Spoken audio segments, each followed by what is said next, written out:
song. I think it's either by Pete Seeger or by Woody Guthrie. It was kind of a protest song about the environment, and I'll see how much I remember because it's been a long time.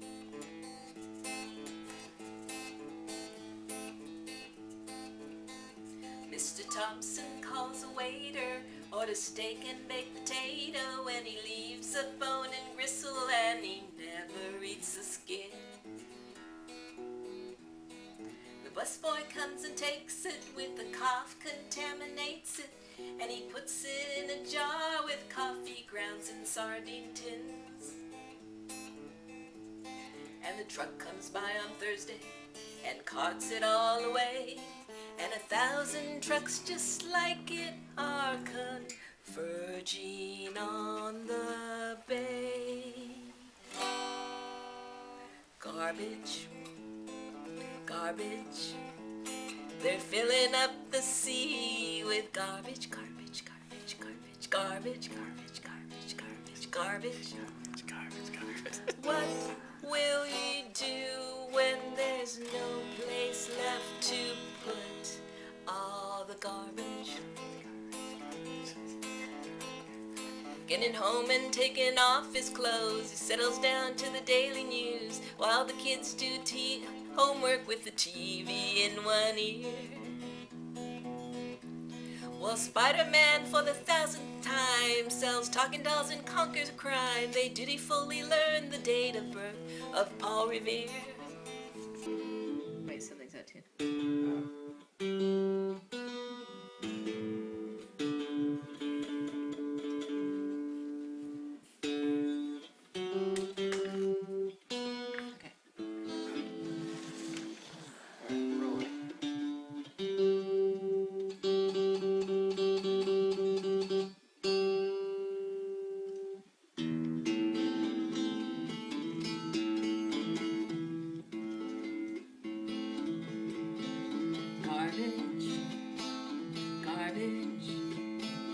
Filling up the sea with garbage, garbage, garbage.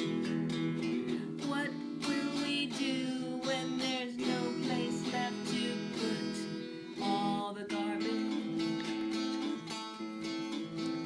Mr. Thompson winds his Cadillac and winds it up the freeway track, leaving friends and neighbors in a hydrocarbon haze. Joined by lots of smaller cars, all sending gases to the stars, there to form a seething cloud that hangs for 30 days. While the sun licks down upon it with its ultraviolet tongue, and it turns to smog and settles down and ends up in our lungs. Garbage, garbage, garbage, garbage, garbage, garbage, garbage. They're filling up the sky with garbage, garbage, garbage, garbage, garbage, garbage, garbage, garbage, garbage, garbage. What will we do when there's no place left to put all the garbage? Garbage, garbage, garbage. Woohoo! And you can splice that into the other. Like, how would you describe it? Or, my work? Yeah. My work was very angst-filled. I was doing performance art too. Oh, really? Yeah, I played music with and taught music with my friend Louie and Dave from Los Lobos. So we taught and played together, and we did performance art, all this crazy stuff like Screwy Louie, and we were in galleries and we did street art and performances. But my own personal painting were much more like this piece here. This one? Yeah, this is it's very angst-filled, a lot of expression, a lot of paint, just, you know, getting it out. And this was my, I guess, my angry phase. What year is that? I think this So was 87, like 87, yeah. So, And, well, this was 87? that's what it says. Okay, so it was more like this, but this is, I thought I had burned through my angry phase then. I guess I was dealing with, like, Carlos's, you know, dealing with his disease. So yeah, it was very autobiographical, very expressionistic in the style of paint. Yeah. You know, I just love the German expressionists, and you know. It's big. So, are you standing high above it? And the colors are very Latino, very Mexican. Oh, I see.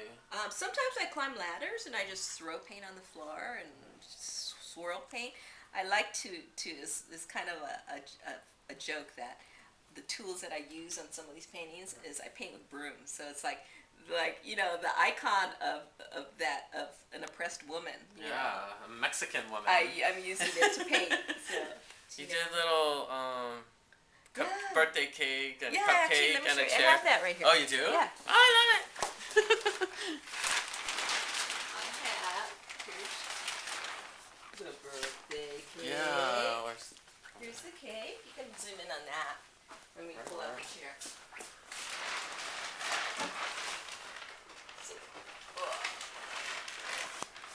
These are all Maya's little toys.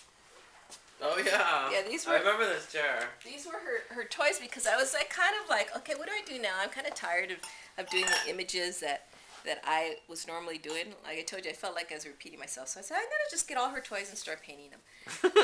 and I was doing it in this real thick impasto, like Betty Crocker style. Yeah. You know, that's paint. what I liked it because it looked like a cake. Yeah, I was totally fascinated with like. There was a cupcake too, or something. Yeah, there was a cupcake. Yeah.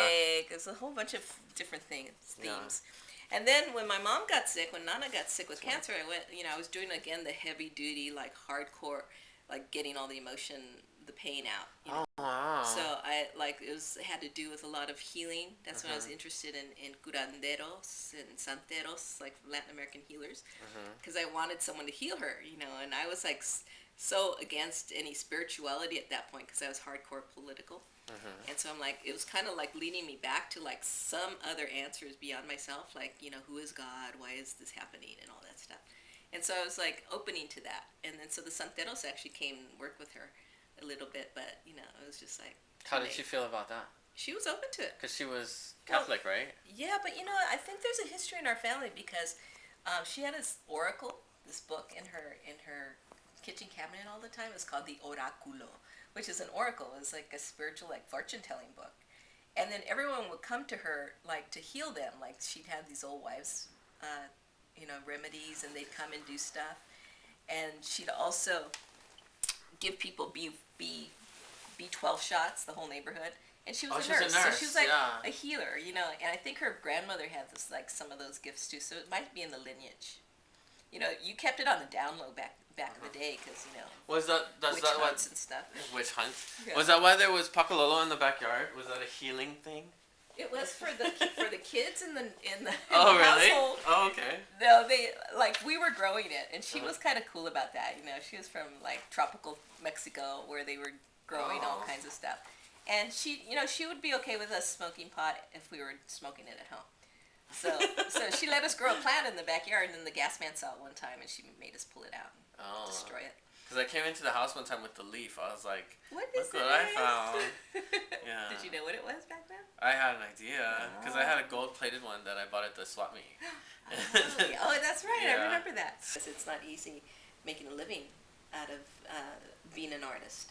You know, only 1% of all artists, you know, Are self-sustained. can make it, you know, stay in the arts. And How, is it different in different places? Like, you spend a lot of time in Kauai. Do you sell art there?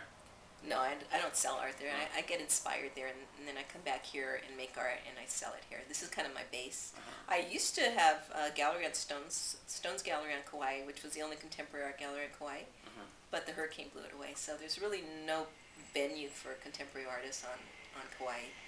You know, Oahu, I had a show at the Contemporary Museum up in Makiki. Okay. Yeah, you were there. Yeah. Yeah. That was around the time that they opened, or was No, it Carlos had a show there when after his death. He had a show there, but I had a show there.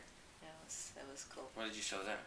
I showed a lot of again. There were more spiritual, a lot of watery images, like goddess images with a lot of figures with halos. Oh, I remember those. Like that's kind of kind naked of one, ladies. That's kind of one there if you want to pan into that. Okay. That goddess painting there. So I started dealing with a lot of energy, a lot of like, you know, sort of vibrations and auras and that kind of exploration without getting dogmatic about, you know, any spirituality or religious, you know, but I just wanted to feel that there was like more there. Is there a thing that you think is it? Like, is there like a deity? Deity? Yeah. I believe in all the deities. I think we're all one, and I think everything is God. I feel like the native peoples, like nature is God, and I'm connected to nature. So it's the one. We are one. And deities, I honor all the deities. Like here, I'm starting a goddess altar because I'm starting a new body of paintings after 7 years. So for me, it's like Kuan Yin, it's Hina, it's Laka from Hawaii, it's Pele, it's Tonantzin, it's like Shakti. Tonantzin, she's a goddess from Mexico. From Mexico. Yeah. Okay. And it's like so it's all the deities. Buddha, Christ, all those guys. I totally honor every one of them. Right on. Yeah. Yeah, I know because all the shrines. Everybody's got shrines all over the place. Yeah, especially now. It's like right now it's the season. It's the fall here in Los Angeles and Halloween, Dia de los Muertos. So everyone's like building altar to their dead relatives, their deceased loved ones, in celebration of them. See, I don't know any of that Mexican good stuff. Well, I'll teach you. How to clean my mess up into something fun. So we're talking. Okay, so with all that, really, and you kind of and you talked about nature, and you kind of eat good. We had some good stuff. Yeah. What like the superfoods and all that. Oh yeah. But so is this witchcraft or hippiness or what? Like it's new paradigm. It's the new earth. Paradigm? The old earth, obviously like the Aztec calendar 2012.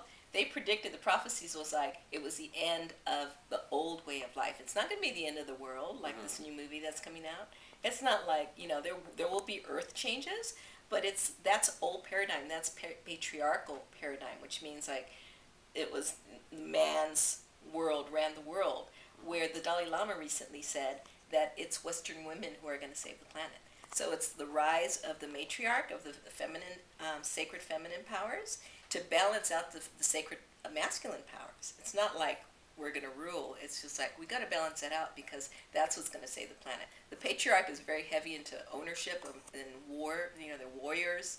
And so that's what's destroying the world. That's, like making more money and, polluting the planet, not caring because, we just want to make more money. So that's what's killing the planet. Although I think the planet is so much superior.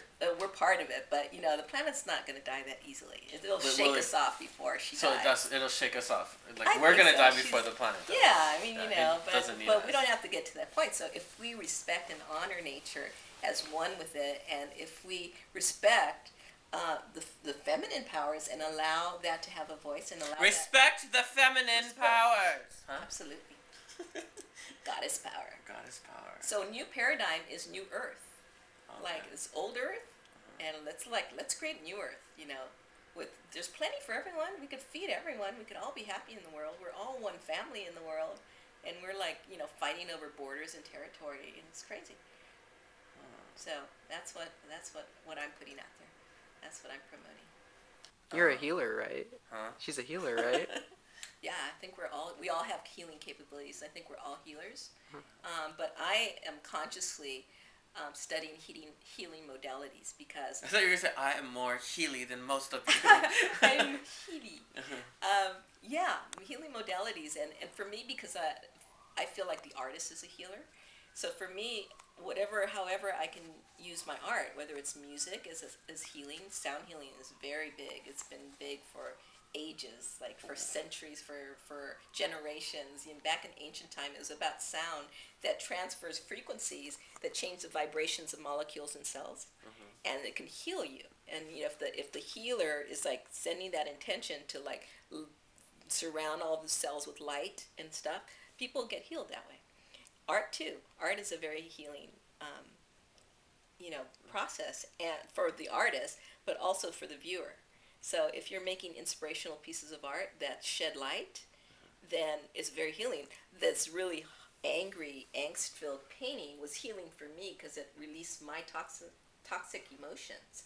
It may not be healing for someone else unless someone's angry and they're like, yeah, that's how I feel, and they're standing in front of it.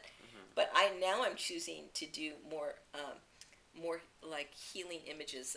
I don't even know what's going to happen because I'm just starting after 7 years, but I'm feeling since I've evolved and I've changed that the images are going to be all about like vibration and energy and light and like a sacred geometry and just like the order of things and of the universe, so that we're like more in alignment with who we truly are, which is, we're just inhabiting these bodies, but we're really spirits and souls that will live eternally. So like that's something I want to explore in the art.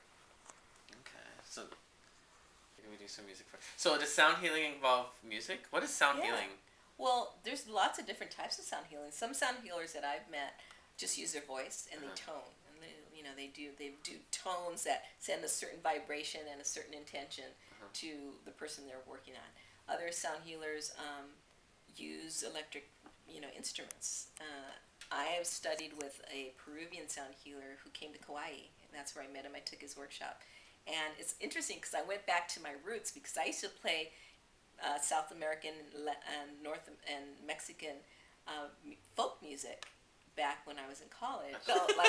So that's what it's, feathers, and so I like playing with those kinds of things. Okay. My other friends use guitars. What you doing to me? I'm just gonna lift your vibration and it'll give you some light. Should we do it? It's all about love. Yeah. Should we do it now? Let's do it. I don't have panties on, so if I have to lay on my I back. have to lay you on the floor, so. Okay, I'm okay with that, but just. Can we cut for now until we.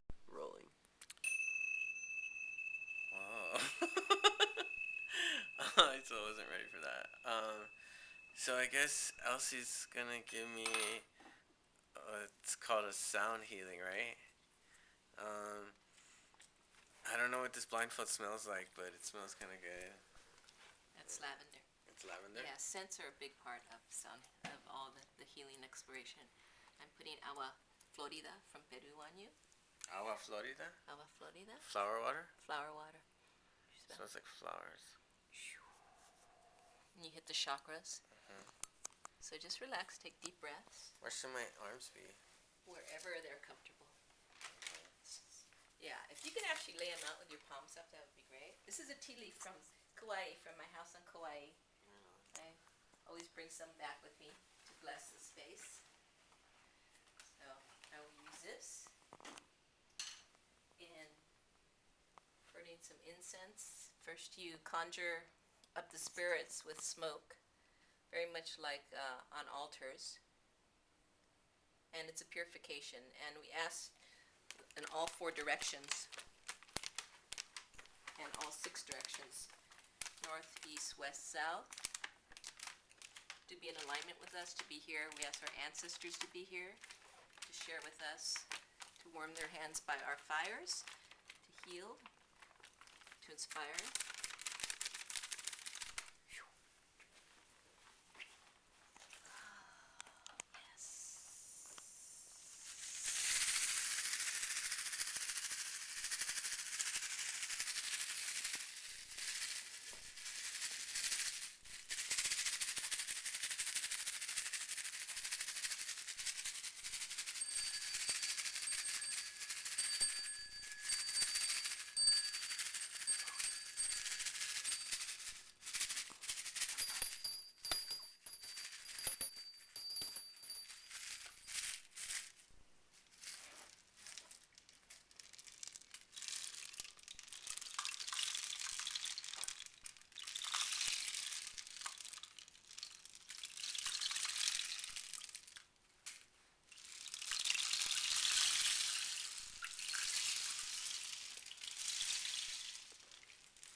gonna go. What are your impressions? Stay there.